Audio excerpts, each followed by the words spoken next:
Amém. Glória a Deus. Salve toda a igreja com a paz do Senhor. Amém. Amém. Glória a Deus. Gostaria de convidar a igreja, está vendo a palavra do Senhor, na Epístola de Efésios, capítulo 1, versículo 3.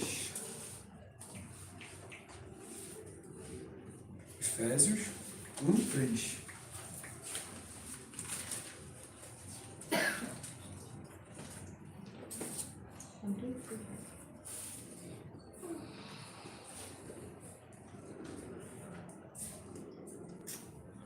Amém? Senhor Jesus Cristo, o qual nos abençoou com todas as bênçãos espirituais nos lugares celestiais em Cristo, como também nos elegeu nele antes da fundação do mundo, para que fôssemos santos e irrepreensíveis diante dele em amor. Amém? Por enquanto só até aí. Senhor, nosso Deus e nosso Pai, Pai, eis aqui Tua palavra. Senhor, sabemos como é perfeita e agradável a Tua palavra. E, Senhor, e nada passa além dela, ela faz todos os efeitos, é perfeita. É muito bom ouvir Tua palavra, experimentar. Muito obrigado por ela. Senhor, que possamos mais uma vez, Deus, mais uma vez desfrutar, Senhor, desse fruto, desse pão, que o Senhor possa falar conosco, Senhor, de diversas formas, Deus, mas pela Tua palavra, uma espada penetrante, Senhor, nos corações, e também aqueles que nos escutam, Deus, que possam realmente, Senhor, ser impactados, Deus, e reconhecer que Tu és Deus acima de todas as coisas. Muito obrigado por tudo, em nome de Jesus. Amém. Amém. Glória a Deus. Amém, irmãos? Irmãos, eu tava fazendo essa leitura, né, na verdade, da carta de Efésios, né? Estava lendo lá em casa com o Emanuel, minha esposa, a gente estava fazendo um culto ao lar, na verdade, e eu acho tão bonita porque, dentre todas as cartas de Paulo, não só Efésios, como Tessalonicenses também, eu acredito que ela é uma carta que ela é bem perfeita porque ela fala todos os aspectos, ela vai lá desde o início até o fim. Você vê que nos capítulos finais dela, no 5 e no 6, ele vem falando da família, e é justamente aquilo que a gente estava conversando em casa, né, falando sobre os filhos, educação, os esposos, pais, e depois a armadura cristã. Tessalonicenses também é assim. E isso mostra realmente o cuidado que Paulo tinha naquela região da Galácia, que era aquele cuidado que ele estava de longe, né? Naquela época não tinha WhatsApp, tinha internet, tinha nada, tinha como ver, estava muito longe, então ele se preocupava com tudo. Ou seja, aquele amor que ele tinha pela aquela igreja, ele falou, poxa, eu quero muito que esse amor que vocês demonstraram continue. E ele vem falando de forma incrível, assim, desde o início. E eu queria ler com os irmãos aqui, não só na epístola dos Efésios, agora do início, que Paulo vem falando, às vezes, de algumas palavras que eu quero ver com os irmãos e quero que a gente faça essa conexão do que Paulo ele vem chamando a igreja desde o princípio.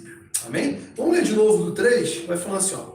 Bendito o Deus e Pai de nosso Senhor Jesus Cristo, o qual nos abençoou com todas as bênçãos espirituais nos lugares celestiais em Cristo, como também nos elegeu nele antes da fundação do mundo, para que fôssemos santos e irrepreensíveis diante dele em amor, e nos predestinou para filhos de adoção por Jesus Cristo, e para si mesmo, segundo o beneplácito da sua vontade, para louvor e glória da sua graça, pelo qual nos fez agradáveis a si no amado.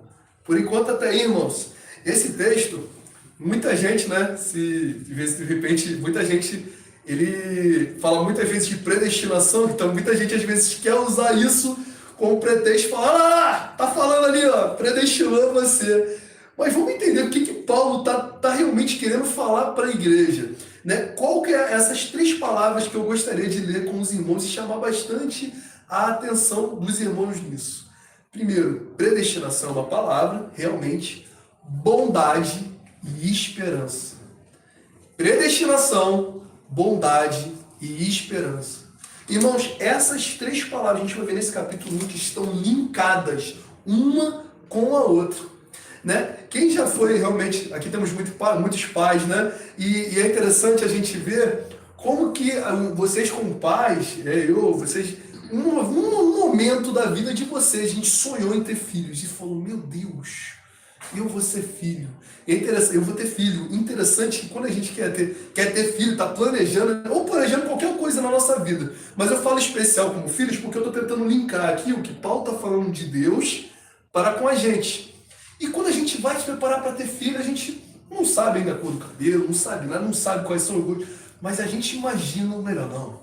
Eu vou gastar tanto dinheiro que eu vou economizar, porque lá na frente ele vai fazer faculdade. Eu vou economizar assim, irmãos? Eu vou economizar tal forma. Ó, eu vou guardar aquele quarto, vai ser especial, aquilo ali, porque se for menina, foi assim, irmão? Se for menina, eu vou fazer assim, porque ela vai gostar de tal coisa. E a gente já começa a imaginar na nossa. Irmãos, isso você está predestinando a tua filha e o teu filho. Nós estamos realmente mostrando lá na frente, enxergando aquilo que ela ainda não é. Aquilo que ainda não escolheu, aquilo que não faz, mas o que nos faz predestinar? A bondade. Essa bondade, e a nossa bondade é falha, a bondade humana, mas mesmo assim, nossa bondade como homem, é por isso que Jesus ele nos ensina, né? Se vocês que são maus, pensam isso dos filhos, qual de vocês pais que o filho pedir o pão vai dar uma serpente, ou vai dar uma pedra, ou vai deixar... Então vocês que são maus, vocês têm maldade, fazem isso. Quem dirá o Pai, nosso Pai Celestial? E isso é interessante. Essa é a predestinação que o Senhor nos aconselhou antes do tempo dos mundos. Ele lá, na sua bondade, é exatamente como fala essa palavra aqui, perfeita, segundo o beneplácito da sua vontade, ou seja, a vontade perfeita de Deus. Ele nos olhou e nos preparou em tudo. Em tudo o Senhor nos preparou para sermos dele. Então, da mesma forma, irmãos, que nós vamos preparar lá na frente. Por exemplo, posso ver meu filho aqui, que eu não sei da qual carreira ele vai decidir, mas lá na frente eu vou querer fazer o melhor para tentar fazer o melhor para ele poder estudar num horário legal, né, com um professor bacana. Isso tudo nosso esforço de pais vai tentar ver o futuro dele lá na frente, para tentar predestinar nele, para ele ser uma bênção. Da mesma forma, por isso que nós falamos tanto da palavra do Senhor, e o Senhor nos manda isso, falar para os nossos filhos, falar para os nossos lares da palavra dele, para que ele seja abençoado em Cristo, para que ele possa preparar o caminho dele em Cristo. Amém? Amém. Então, a primeira palavra que a gente tem é realmente, ele começa falando que Cristo nos elegeu antes da fundação do mundo. E é por isso que você que está me assistindo em casa, você não nasceu para dar errado. Isso eu posso falar biblicamente, ninguém nasceu para dar errado. Amém. Deus, quando sonhou com você, ele sonhou com os melhores sonhos. Ele te chamou para dar certo. Você é chamado como menina dos olhos de Deus. Aquilo que ele olha com preciosidade. Por isso que a palavra fala lá, pode uma mãe se esquecer do filho a qual alimentou, ainda que uma se esqueça. Eu, todavia, jamais me esquecerei de ti. Porque Deus já preparou lá no intuito. Deus já mostrou lá antes da fundação do mundo. Ele já sonhava aquilo que você queria sonhar. Então, a primeira coisa que a gente vai entender, que quando o Senhor realmente nos elegeu, nos mostrou como igreja, nos preparou, é porque Ele preparou todos os caminhos. Ainda que nós nos perdêssemos. Porque, de fato, se nós nos perdêssemos, Deus iria entrar com resgate. Deus iria entrar com mão forte e amor. E é por isso que Deus nos preparou para todos os caminhos. Se acontecer isso, vai ter fulano. E é por isso que é legal esse comparativo, que nós como pais, né? Mas se acontecer tal coisa, se ele se machucar, eu tenho que ter uma reserva para poder levar ele para o médico. Se acontecer tal coisa, eu vou fazer tal ação. Não é assim que nós preparamos? Deus o tempo todo já nos preparou tudo. Tudo. Não há nada, por isso que não há nada de novidade no Senhor. Não há nada que eu faça que possa surpreender a Deus. Não há nada de novidade. Amém? Amém. Então, vamos continuar aqui. E ele vai falar assim, ó, no 7.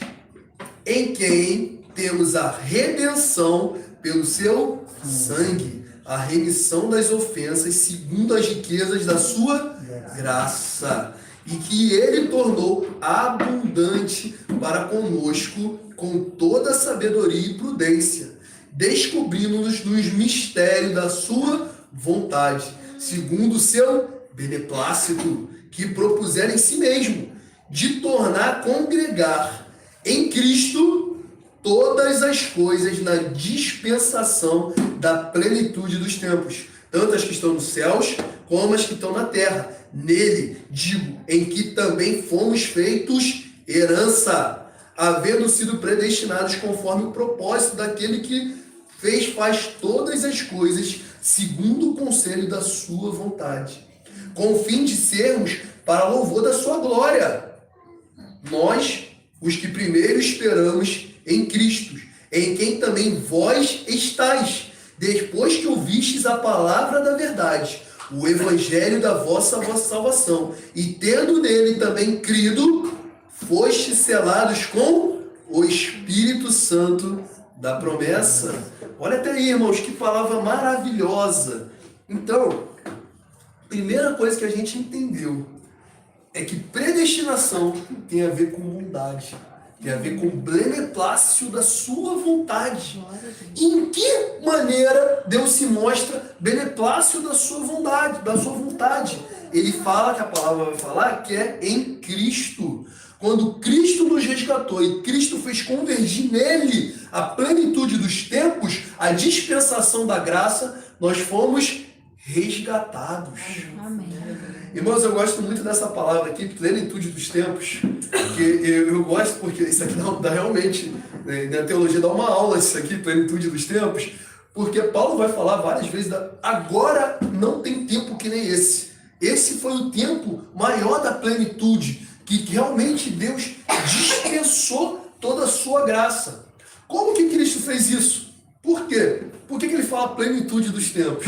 Interessante isso, porque era preciso uma língua universal. Então, primeiro veio os helênicos, veio lá o mundo grego. E o que o mundo grego trouxe de herança para a gente? Foi exatamente o grego koiné, né? A linguagem, a cultura era helenizada, ou seja, todo mundo que nem hoje a gente falar inglês, né, que era uma língua universal, naquela época é falado em grego.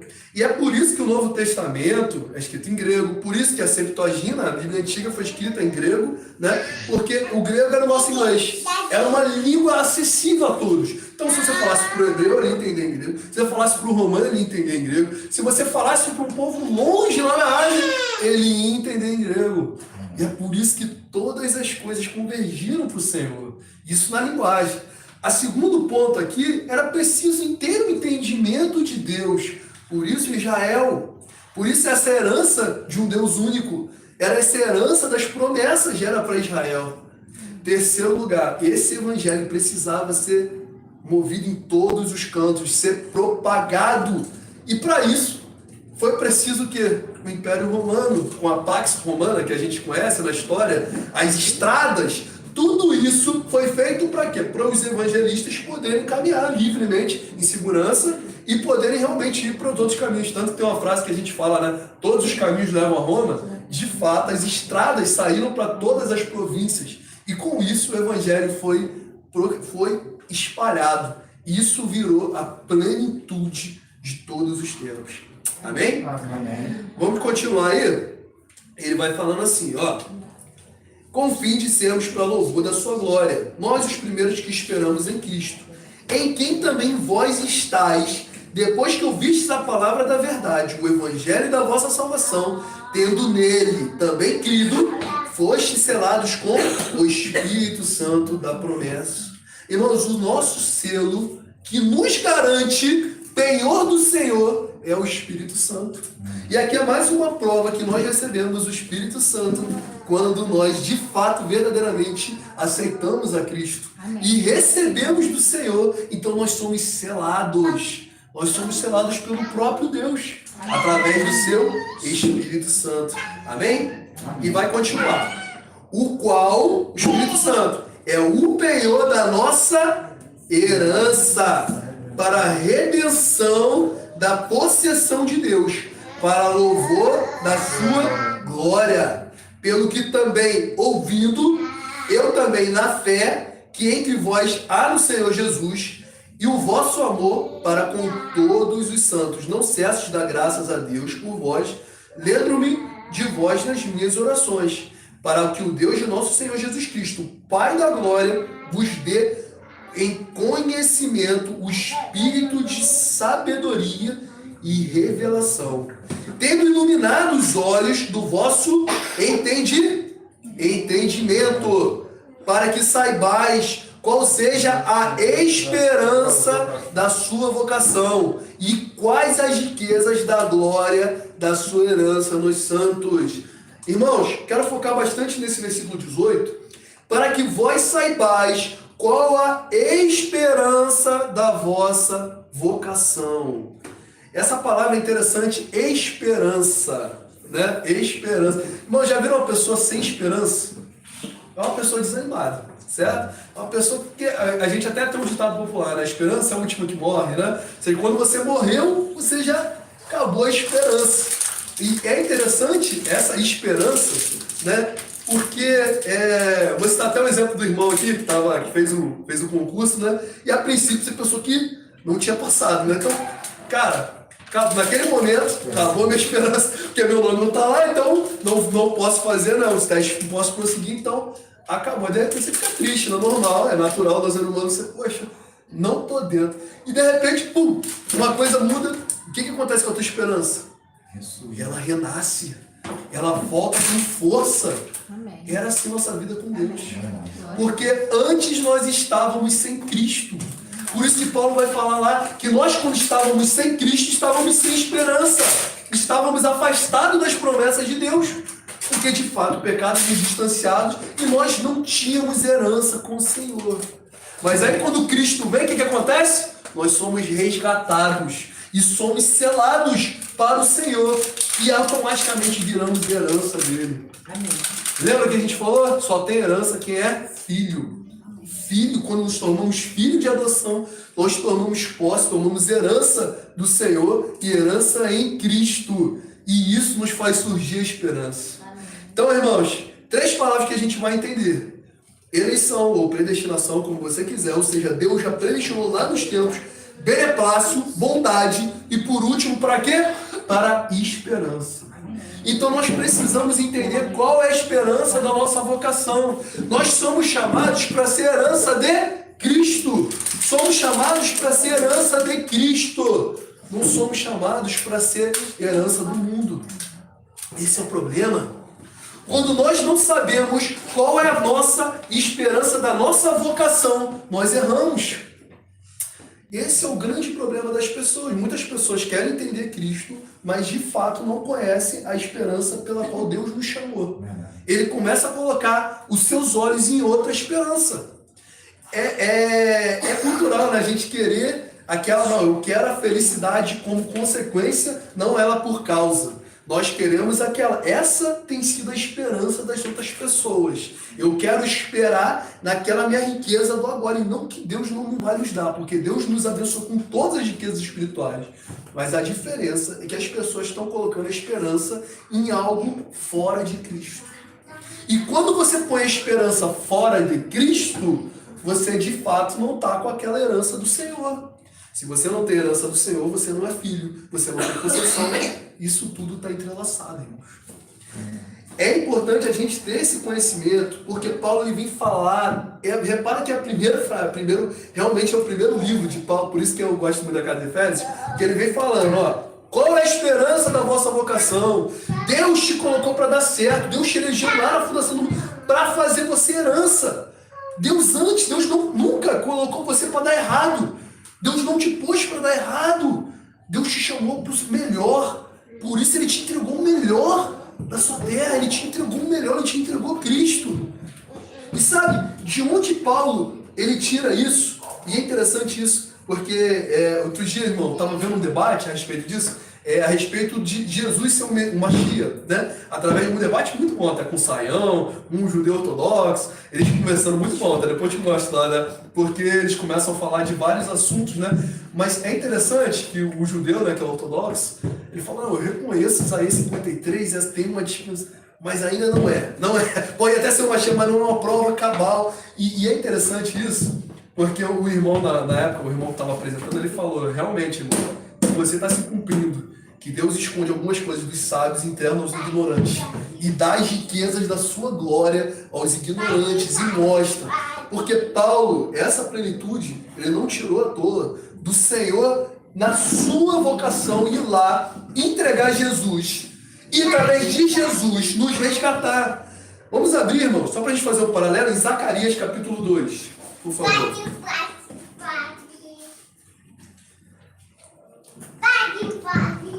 Zacarias capítulo 2. Para a gente entender aonde Deus, em que momento Deus, ele colocou esse amor.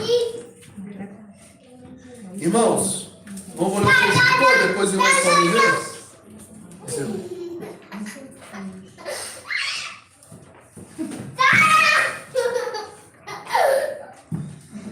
Zacarias 2, versículo 8. Fala assim, ó. 2, 8. Porque assim diz o Senhor dos Exércitos. Depois da glória, ele me enviou às nações que vos despojarem. Porque aquele que tocar em vós, toca o quê? Na menina dos seus olhos. Porque eis que levantarei minha mão sobre eles, e eles virão a ser presa daqueles que os serviram. Assim sabereis vós que o Senhor dos Exércitos me enviou. Olha só que interessante, irmão, por isso que eu gostaria. Eu gosto de ler nessa tradução na. Deixa eu só fazer um parênteses, irmãos. Quando está Senhor, toda vez que está Senhor com letra maiúscula, aí está o tetragrama. Eu vou falar por Jeová, vou usar o nome Jeová, embora na Septuaginta, às vezes na Bíblia, eu pensei que era na atual, tá? Yahweh. Na verdade, que era o nome Yahweh, era um nome que no grego estava se aproximando do nome de Deus, porque o grego ele não conseguia falar, o grego ele não conseguia pronunciar o nome de Deus, né? Aliás, o nome de Deus já viu depois da herança babilônica e tudo mais. Então, alguns do grego vai estar Yahweh. Por isso que você vê na internet, vai falar, ó, Yahweh, mas no grego eles não conseguiram falar Yahweh, que era a forma com que Yahvé ou Yahweh não conseguia. Então falar Yahweh, às vezes lá um pai da igreja que era o Tertuliano, ele fala Yahweh e depois tenta falar Yeah. Ele tenta separar para tentar mostrar, entendeu? Mas grande parte tá Yahweh. Mas aí eu vou usar Jeová para não ter nenhum problema. Eu vou ler assim no 8, olha só. Começa no 8, ó. Porque assim diz Jeová dos Exércitos: depois da sua glória, ele me enviou às nações. Zacarias 2:8. Vós que despojaram, porque aquele que tocar em vós, toca na menina do seu olho, porque eis que aí levantarei minha mão sobre eles, e eles virão a ser presa daquele que os serviram. Assim sabereis vós que Jeová dos Exércitos me enviou. Repare que Jeová dos Exércitos me enviou. Mas quem está falando? Você sabe, irmãos? Vamos para o 10. Exulta e alegra-te, ó filha de Sião, porque eis que eu venho e habitarei no meio de ti, diz Jeová. Diz o Senhor, vai estar com vocês. Mas esse Senhor com letra maiúscula é Jeová. E naquele dia muitas nações se ajuntarão a Jeová e serão o meu povo, e habitarei no meio de ti, e saberão que Jeová dos Exércitos me enviou. Vocês entenderam o paralelo ali? É Jeová falando que Jeová dos Exércitos enviou a ele. Ou seja, duas pessoas. Um Jeová falando que Jeová dos Exércitos enviou. Só para distinguir as pessoas. Mas é o mesmo nome. É o mesmo tetragrama. Mostrando que o plano de Deus, de arquitetar, por isso que Paulo vai falar, que o Deus do nosso Pai, do Senhor Jesus, vos enviou para preço de resgate. E olha o que ele continua. Então, olha só que a palavra se cumpre. Ó. Então Jeová possuirá, herdará Judá como sua porção, e terra santa, aí escolheram Jerusalém. Cala-te toda a carne diante de Jeová, porque ele despertou na sua santa morada. Olha que coisa linda. Você vê que Jeová toma posse da sua herança e habita. Amém? Amém. E para continuar, irmãos, antes que alguém fale para você, onde que está a profecia? Que essa profecia que já mostra já Jeová saindo da sua morada e habitando entre nós. Mas antes que alguém mostre também, abre Isaías, capítulo 40, 10, Isaías 40.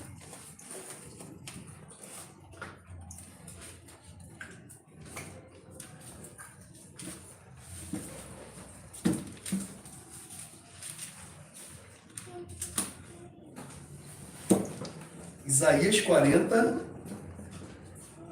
10 e 11.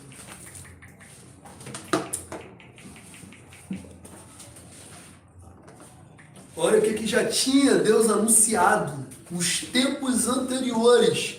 Olha o que Deus já tinha preparado para o povo e eles não entenderam. Amém? Posso ler, irmãos? Fala assim, ó. Eis que o Senhor Jeová virá como forte e seu braço dominará.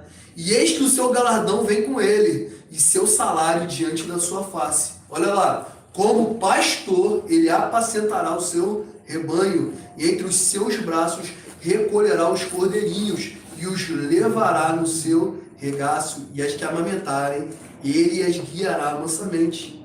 Quem mediu com o punho das águas e tomou medida dos céus os quãos e recolheu uma medida do pó da terra e pesou os montes e os oureiros sem balanças? Quem guiou o Espírito do Senhor? E quem é o conselheiro que ensinou? Quem tomou o conselho para que lhes desse entendimento, lhe mostrasse as verdades, juízo, lhes ensinasse sabedoria e fizesse notório o caminho da ciência? Amém, irmãos? Amém. Olha que palavra poderosa. Deus mostrando que apacentará o seu povo. O próprio Senhor Jeová viria apacentar o seu povo. E ele viria novamente para sabermos qual seria a riqueza da glória da herança do Senhor. Deus realmente tem essa herança conosco, porque somos filhos, mas precisamos entender que Deus de fato, muito anteriormente, nos elegeu. Deus, pela sua bondade, e através da sua bondade nós conseguimos conhecer a Cristo e somos selados pelo Espírito Santo.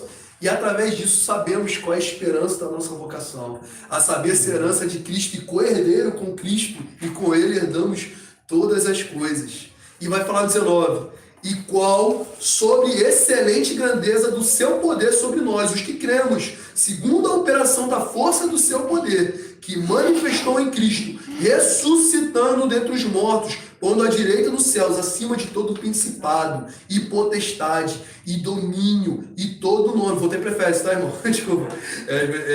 Principado, e poder, e potestade, domínio, e todo nome que se possa nomear, não só nesse século, mas também no vindouro. E sujeitou todas as coisas aos seus pés, sobre todas as coisas o constituiu como cabeça da igreja, que é o seu corpo, plenitude daquele que cumpre tudo em todos. Amém, irmãos? Glória a Deus. Então, Cristo sujeitou todas as coisas debaixo dos pés de Cristo. Não há nada de novo, irmãos. Não há nada que possa surpreender o Senhor. Não tem nada de novo. Estou passando por uma tribulação. Não tem nada que esteja fora da sujeição de Cristo. Só que quando a gente consegue, de fato, entender qual é a esperança da nossa vocação, entender que somos herança dele e que somos co-herdeiros com ele e herdamos todas as coisas e somos penhor, temos penhor do Espírito Santo, nada nos abala. Não nos abala porque possamos mudar o nosso entendimento. E é isso que Paulo vai falar o tempo todo para a igreja de Galácia. Ele não quer que as pessoas percam esse entendimento de entender que Deus, ora antes, ele já te fez para ser salvo. Deus, ele quer você para ser filho, para ser herdeiro. O desejo de Deus é que todos os homens sejam salvos. Amém. Mas isso depende de você crer em Cristo. Amém. Quando você põe o Senhor Jesus na tua vida, você de fato é uma nova criatura e você recebe o selo do Espírito Santo da promessa. O que Deus havia preparado no antemão, você recebe de graça. E essa dispensação da graça na plenitude dos tempos que nos faz entender quem é Deus de nossas vidas e quem somos nós por Ele. Amém? Glória a Deus. Glória a Deus. Amém. Amém. Uma coisa aí? Não, mas eu acho interessante essa palavra de esperança. É interessante, né? A mesma coisa que Paulo fala em Efésios, ele também está falando aqui em Coríntios, capítulo 8, né? Ele fala da predestinação e fala da esperança. Interessante o que você falou. Deus, ele nos fez para herdar. Em todo momento, Paulo tem essa preocupação de falar, olha, você tem um penhor do Espírito Santo, as aflições do teu presente nem se compara com a glória que há de vir, dando essa esperança. É interessante na palavra esperança, ele fala aqui no 20, no capítulo 8 de Romanos, porque a criatura ficou sujeita à vaidade, né, ou a coisas passageiras, né, não voluntariamente, mas por causa do que a sujeitou em esperança. Olha só. Interessante, porque a esperança, ela mantém a gente firme na posição que nós estamos. Seja para Deus ou seja fora dele. Então tem pessoas que têm colocado a esperança em tantas coisas. E que isso impede as pessoas de se chegarem para Deus. Sim.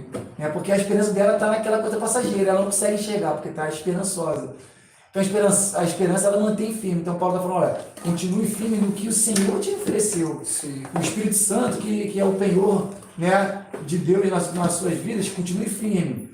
A mesma forma que nós estamos firmes no Senhor, nós temos que manter essa esperança e mostrar para o mundo quem nos sujeitou, que é Cristo, para que eles possam sair daquela esperança das coisas passageiras e entrar na esperança eterna, que é a salvação em Cristo Jesus, né? Isso. E é por isso que eu acho legal, que é o primeiro capítulo, porque realmente ele fala isso como base. Verdade. Porque todas as outras coisas, ele vai falar de ministério, depois vai falar sobre a graça, vai falar sobre a salvação, vai falar sobre família, né? Sobre esposa, depois vai falar sobre os filhos, mas tudo isso precisa estar embasado na esperança que está na graça de nosso Senhor Jesus, para que a gente seja herança. Amém. Amém?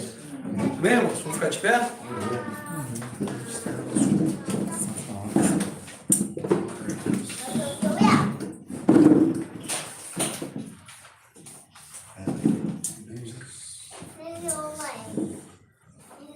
Bendito Deus e Pai de nosso Senhor Jesus Cristo, ó Pai da glória, muito obrigado, Senhor, porque o Senhor realmente, de fato, Deus, o Senhor nos elegeu nas regiões celestiais antes dos séculos vindouros, Senhor. O Senhor já havia nos preparado melhor, que é o Teu Filho Jesus, Senhor. E foi realmente o preço de resgate. O preço, Senhor, assim como disse a Tua palavra, que veio com um mão forte para nos apacentar.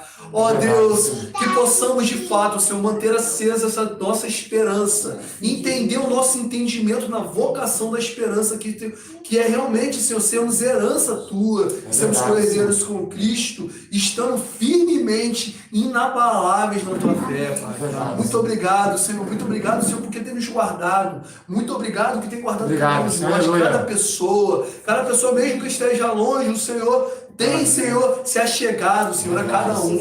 Muito obrigado, Deus, porque Tu se faz presente, Senhor.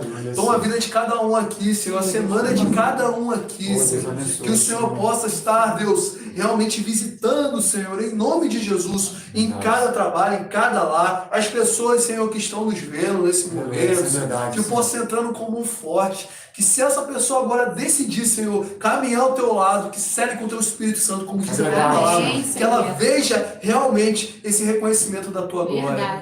Muito obrigado por tudo, meu Pai.